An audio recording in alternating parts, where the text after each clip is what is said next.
नवां बाब। याहू को इसराइल का बादशाह होने के लिए मसह किया जाता है। और अलीशा नबी ने अंबिया ज़ादों में से एक को बुलाकर उससे कहा, अपनी कमर बांध और तेल की ये कुप्पी अपने हाथ में ले और रामात जिलाद को जा, और जब तू वहां पहुंचे तो याहू बिन यहूशफत बिन निमसी को पूछ और अंदर जाकर उसे उसके भाइयों में से उठवा और अंदर की कोठड़ी में ले जा। फिर तेल की ये कुप्पी लेकर उसके सर पर डाल और कह, खुदावंद यूं फरमाता है कि मैंने तुझे मसह करके इसराइल का बादशाह बनाया है। फिर तू दरवाजा खोलकर भागना और ठहरना मत।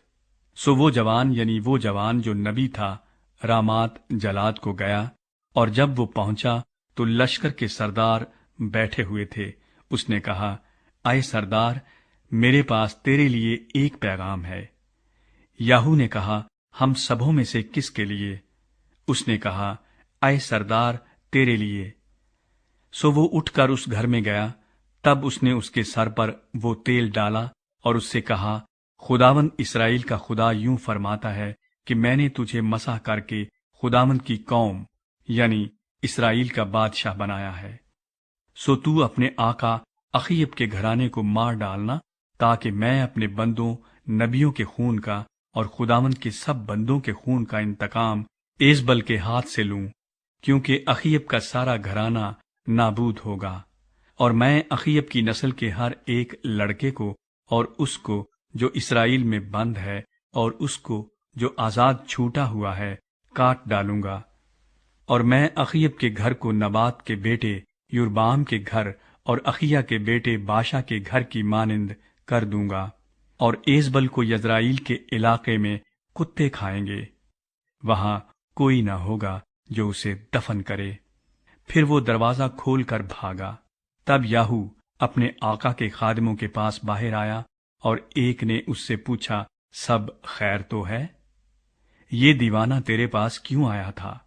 उसने उनसे कहा, तुम उस शख्स से और उसके पैगाम से वाकिफ हो। उन्होंने कहा, ये झूठ है, अब हमको हाल बता। उसने कहा, उसने मुझसे इस तरह की बात की और कहा कि खुदावंद यूं फरमाता है कि मैंने तुझे मसह करके इसराइल का बादशाह बनाया है। तब उन्होंने जल्दी की और हर एक ने अपनी पोशाक लेकर उसके नीचे सीढ़ियों की चोटी पर बिछाई और नरसिंगा फूंक कर कहने लगे कि याहू बादशाह है। इसराइल के बादशाह यूराम का कत्ल। सो याहू बिन यहूशफत बिन निमसी ने यूराम के खिलाफ साजिश की, और यूराम सारे इसराइल समेत शाही आराम हजाइल के सबब से रामात जिलाद की हिमायत कर रहा था। लेकिन यूराम बादशाह लौट गया था ताकि यजरील में उन जख्मों का इलाज कराए जो शाही आराम हजाइल से लड़ते वक्त आरामियों के हाथ से लगे थे। तब याहू ने कहा, अगर तुम्हारी मर्जी यही है तो कोई यजरील जाकर खबर करने के लिए इस शहर से भागने और निकलने न पाए। और याहू रथ पर सवार होकर यजरील को गया, क्योंकि यूराम वहीं पड़ा हुआ था, और शाही यहूदा अख्जिया यूराम की मुलाकात को आया हुआ था। और यजरील में निगेबान बुर्ज पर खड़ा था, और उसने जो याहू के जत्थे को आते हुए देखा तो कहा, मुझे एक जत्था दिखाई देता है। यूराम ने कहा, एक सवार को लेकर उनसे मिलने को भेज, वो ये पूछे, खैर है? चुनाचे एक शख्स घोड़े पर उससे मिलने को गया और कहा, बादशाह पूछता है, खैर है? याहू ने कहा, तुझको खैर से क्या काम? मेरे पीछे हो ले। फिर निगेबान ने कहा कि कासिद उनके पास पहुंच तो गया, लेकिन वापस नहीं आता। तब उसने दूसरे को घोड़े पर रवाना किया, जिसने उनके पास जाकर उनसे कहा, बादशाह यूं कहता है, खैर है? याहू ने जवाब दिया, तुझे खैर से क्या काम? मेरे पीछे हो ले।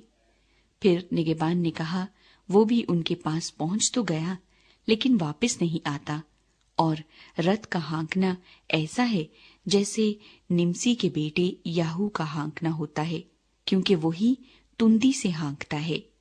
तब योराम ने फरमाया, जोत ले। सो उन्होंने उसके रथ को जोत लिया। तब शाह इस्राएल योराम और शाह यहूदा अखजिया अपने अपने रथ पर निकले और याहू से मिलने को गए, और यजरीली नबूत की मिल्कियत में उससे दो चार हुए।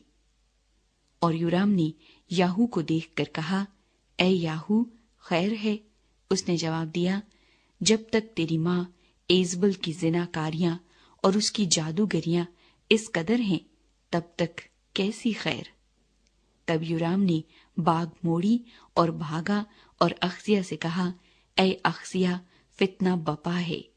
तब याहू ने अपने सारे जोर से कमान खींची और योराम के दोनों शानों के दरमियान ऐसा मारा कि तीर उसके दिल से पार हो गया और वो अपने रथ में गिरा।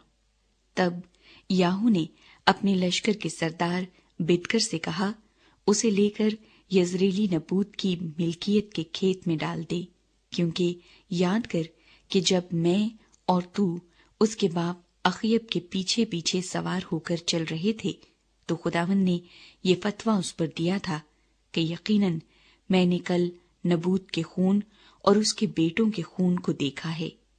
खुदावंद फरमाता है, और मैं इसी खेत में तुझे बदला दूंगा।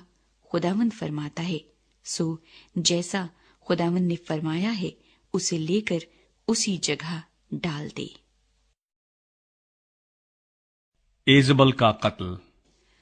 और जब याहू यजरील में आया तो एजबल ने सुना और अपनी आंखों में सुरमा लगा और अपना सर संवार खिड़की से झांकने लगी। और जैसे ही याहू फाटक में दाखिल हुआ, वो कहने लगी, ऐ जिमरी, अपने आका के कातिल खैर तो है? पर उसने खिड़की की तरफ मुंह उठाकर कहा, मेरी तरफ कौन है, कौन? तब दो तीन ख्वाजा सराओं ने इसकी तरफ देखा। इसने कहा, उसे नीचे गिरा दो।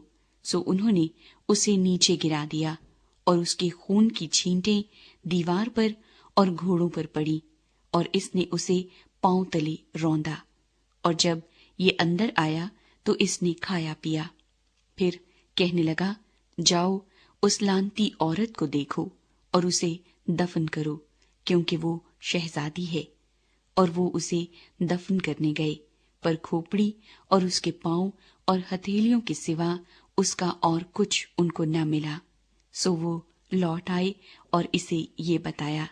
इसने कहा, ये खुदावंद का वही सुखन है जो उसने अपने बंदे एलिया तिशबी की मार्फत फरमाया था कि यजरील के इलाके में कुत्ते एजबल का गोश्त खाएंगे, और एजबल की लाश यजरील के इलाके में खेत की खाद की तरह पड़ी रहेगी, यहाँ तक कि कोई न कहेगा कि ये एजबल है।